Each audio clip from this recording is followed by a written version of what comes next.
মাথায় রাখবেন, আপনার স্বামী আপনাকে থাকার জায়গা দিয়েছে, আপনার স্বামী আপনাকে একটা নতুন পরিচয় দিয়েছে, আপনার স্বামী আপনার জন্য রিজিকটাকে ওয়াসিলা হয়ে আপনার জন্য ইনশিওর করেছে।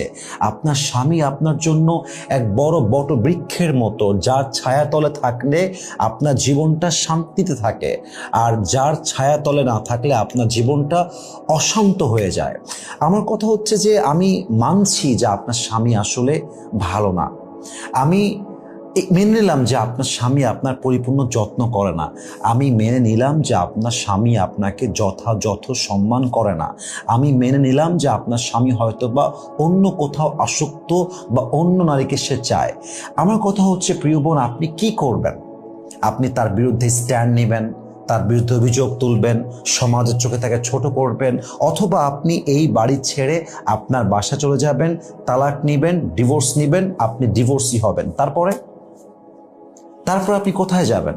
আচ্ছা, আপনি এই স্বামীকে ডিভোর্স দিয়ে আরেক ঘরে বউ হয়ে যাবেন, আপনার ওই স্বামী যে কোথাও পরকীয়া করবে না, আপনার ওই স্বামী যে আপনাকে অযত্ন করবে না, আপনার ওই স্বামী যে কখনো আপনাকে শ্রদ্ধায় কমতি রাখবে না, ওয়্যার ইজ দ্য গ্যারান্টি?